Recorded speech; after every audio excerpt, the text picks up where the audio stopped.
Today we'll be presenting on our Business Advisory Committee, which started from our South Bay Community Network, our LPA.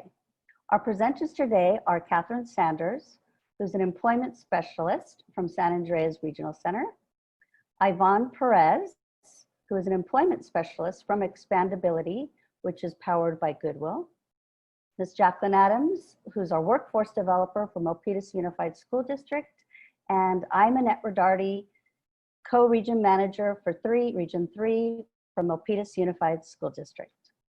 Next slide. The outcomes that we hope you gain from this presentation are, number one, learn how to start your own BAC, your own Business Advisory Committee. Number two, establish your why, which is really important. Number three, identify 3 stakeholders that you want present in your Business Advisory Committee. Next slide.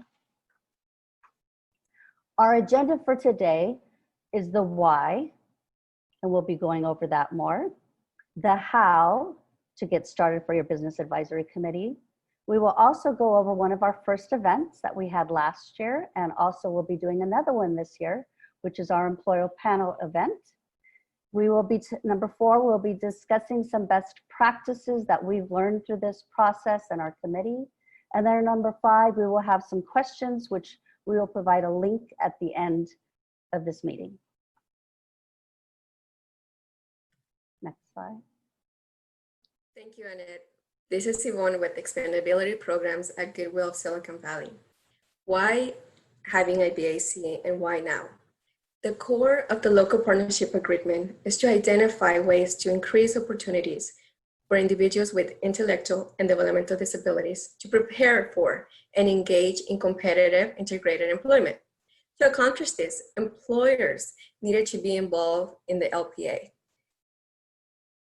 But we felt that the LPA was focused on services. The idea of a business advisory committee came to the surface.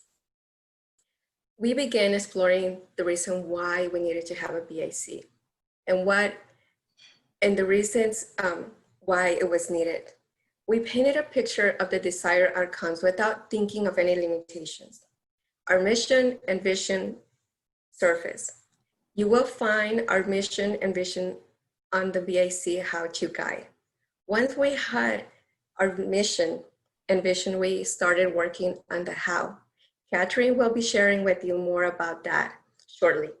Note that we did not begin with the how. We started with the why. Why we need to have a business advisory committee. And the reason is to increase competitive integrated employment for individuals with intellectual disabilities. From there, we start asking questions such as, who needs to participate in the business advisory committee? What are the core values that we need to operate by to fulfill our mission and vision? Next slide, please. We identified that we needed to have representatives from school districts, employment specialists, workforce development board, and the Department of Rehabilitation, business specialists, and employers in our business advisory committee. For employers, we identified that we needed to have a diverse of industries within our business advisory committee.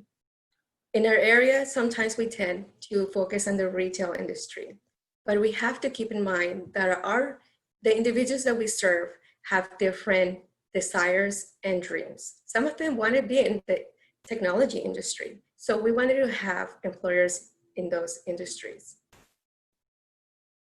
Next slide. Here's Katherine. Right. Thank you so much, Ivon and Annette, for getting us started. My name is Katherine. So we've talked a little bit about why our Business Advisory Committee got started. So now we're going to take a look at how did we actually go about that. Once we got our group together from the LPA, we really sat down and started to develop what our mission and vision statements were going to be. We looked really hard at the why, which is why it's important to establish that at the very beginning, and some of the core values. That will really set you up for success, understanding why we're all here and what we want out of this. What do we all agree to? This is really important as it will guide you in the future for the different events or how you will execute different things in the future of the Business Advisory Committee. The second piece is we established an advisory board and committees early on. We thought that this was really important to have the group understand who is facilitating the agenda, who's going to be participating in what section. It's really important to establish who's taking notes, who's sharing them, having an agenda. This can be done in a couple of different ways. We have someone who's committed to setting the agenda, taking the notes, and sending those out. You may want to do where that role facilitates throughout the group, so it changes every meeting. It's up to you and what your group finds appropriate, but that's what works for us. The next piece is, once we established what roles we needed, we actually defined what those roles would be doing. So what we did is we have a co-chair, we have two co-chairs, we have a secretary who does the agenda, who does the taking of the notes. And we thought it was really important to help everyone understand what those specific people were doing. We also have our different committees, and we have committee leads who help facilitate when we have different events, what needs to be done. We made sure that we defined our goals very clearly. From the beginning, it's important to understand that everybody's on the same page. So as we're moving forward, your group can move forward collectively through the different stages of event planning or whatever your goal may be. The third thing was that we created a timeline from the very beginning, not just for events, but from the very beginning, we wanted to understand what our milestones were so that we could see the progress that our group was making. From day one, we had, I think it was a year and a half planned out of when we're going to establish our mission and vision, when we're going to establish an event, how many members we expect to have by certain timelines, how many employers we expect to have during that certain timeline. So it's really important, and it helps keep your group on track if you do have that timeline. Number 4, brainstorm with committee members for ideas for recruitment. We thought this was really important to make sure that all the committee members, if they weren't on the board or they weren't one of the committee leads, that they did feel like they were part of the group and they were contributing. And it's important to hear the different perspectives from all the different members because they do have that variety of background and are able to provide that different feedback. The fifth thing was that we started to develop a brochure and a marketing plan. We wanted to make sure that as we were all reaching out to employers and we were sharing about the event and sharing about the business advisory committee, that our message was consistent. That's one I think of the most important parts because we are so different, whether it's school district, regional center, Department of Rehabilitation, workforce development boards, that as the business advisory committee, your message comes across consistent. So we recommend utilizing your mission and vision statement, those core values, and what your goals are, and creating that kind of marketing plan so that's in place as you start to move forward.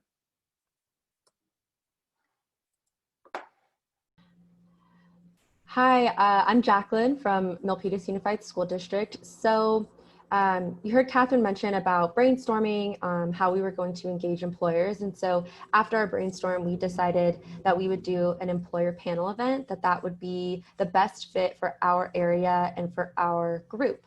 And so the goal of that event was to have a panel of employers that are actively hiring individuals with disabilities and the employee that they've hired. So we reached out to some of the employers that we are very strongly connected with, and they reached out to the employee, and then we worked with them to kind of give them a chance to see the questions ahead of time so that they had a chance to prepare. So they were given the questions ahead of time, they were able to look them over, kind of have a framework for what they wanted to say. And the goal for our event was to show other employers in the area that there are resources and partnerships to be made in the community that can help them increase their hiring practices for individuals with disabilities. So for us to do that, our employer panel event, we needed all of the committee's help. So the board created a to-do list with the committee leads, and then it was distributed amongst the different committees with a breakdown. I know you've heard Ivon and Katherine mention the importance of timelines. So we're really big on timelines, making sure we hit those marks so that nothing's forgotten or no one's scrambling at the last minute trying to figure out, oh my gosh, I can't believe we forgot this. So everybody gets their to-do list, and then we meet about the closer we get to the event, the more we meet. So before it was maybe monthly, and then it starts to become about maybe twice a month as we get closer to the event to make sure that we're all checking in and getting the support that we need to get things done. We established our date, time, and location. So our regional center is really nice. San Andreas Regional Center is really big, very beautiful venue. So we hosted it there. This year, due to everything going on, we are pivoting to an online platform. If you'd like to know more about how that's going, please feel free to connect with us on LinkedIn after. Our LinkedIn's will be in the how-to guide that will be following this presentation. And you can reach out to us there and find out how it's going. Next slide, please. So here is a quick breakdown of our committees. So we have our hospitality committee, who is really in charge of facilitating the event. So making sure that there's, when we were in person, food, snacks, beverages, things of that nature, the sign-in, they set up anything that it needs to be in front of the panelists while they're sitting up there. They make sure the video is rolling so we can record it for later. They're the hosts, they do the welcome and the introductions as well. And then they set up the questions for any networking that we're hoping to facilitate after.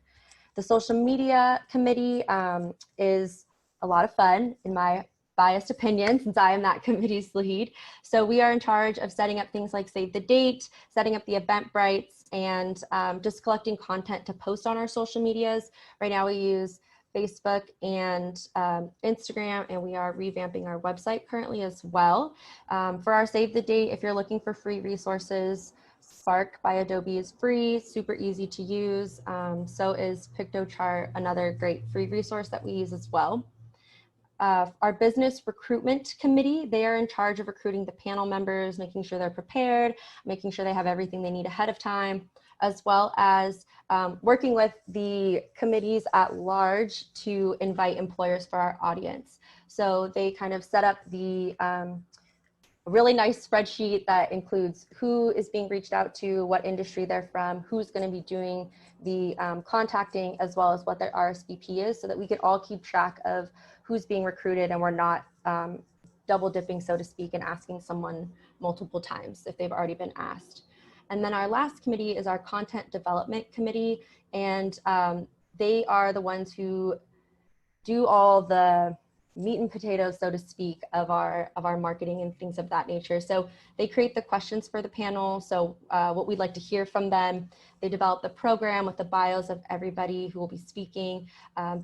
Last year we had a really nice folder with a ton of resources for people to take home with them. So it included like information on JAN, the Job Accommodation Network. It included how to get in contact with us, if they want to be involved in our committee, what that looks like, and then the creation of a follow-up survey. So we sent out follow-up surveys last year so that we could get feedback from everybody who was there, so that we could tweak and change our event so that it continues to improve.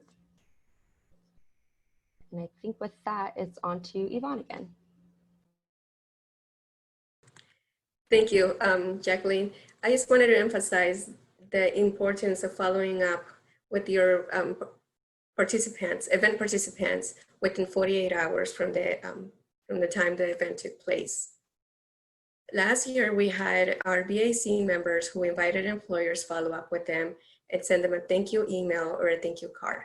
I would tell you that that worked wonders. We had more employers engage.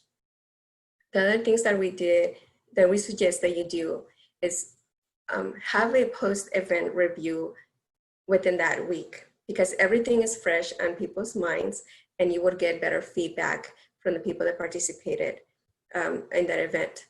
As for feedback, not only from the people that attended that event, but from the people that supported and participated in putting together that event.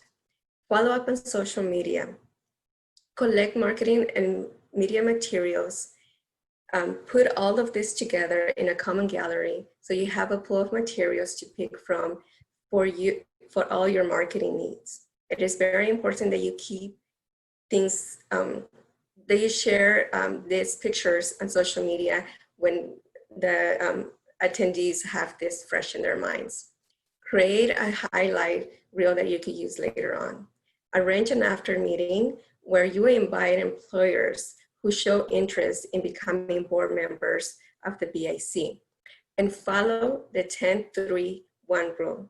Meaning, if you invite 10 individuals to the BAC, 3 of them will show up and only 1 will actually join your BAC. So follow that same rule when you follow up with your employers. If you have 10 employers that said that they're interested in participating in the BAC, I would suggest that you continue to follow up with the other employers who did not show much interest, because the secret is in the follow-up. Next slide, please. Our best practices. So one of our first best practices was our timeline and our checklist. We use this for both setting up our BAC meeting and for our events. This helped our team to stay on task, know when due dates were coming up, and so that we would all have a consistent plan. The other best practice that we have was establishing a board and committee early on. So this is really for accountability. In the beginning, you'll find, and I'm sure you do with many other committees, that there are a few people who are really doing most of the work. So this really helped us to set up subcommittees, the advisory board that would help guide us, and just to have other committees where people could contribute to information and participating and have a balance of work. So with this, the board oversees and facilitates. The board conducts the meetings and supports the committees. It also helps to establish everyone's roles and understanding for the roles. So the next one for our best practice was facilitated agenda during meetings. The agenda kept us on point. The agenda kept us on point, helped us to keep order, stay on task, and know what is expected of us. And this really kept us going. So our last best practice is using LinkedIn to help us recruit employers. You are able to sign up for a premium account that is actually free for 2 months. And we use this strategy in recruiting for our employer panel. We were able to reach out to employers in the community that maybe we were not connected to before, and that we're also able to attend our events. So just using social media was very helpful in our recruitment process. Next slide. If you have any questions or you'd like to know more, we will actually be including a BAC how-to guide. And so you can actually go to this link here and submit any questions you have, and we'll take a look at them and we'll get back to you. Or you're welcome to connect with us on LinkedIn as well, and we would love to talk to you more about it. We hope you enjoyed. We hope to be in touch with you all.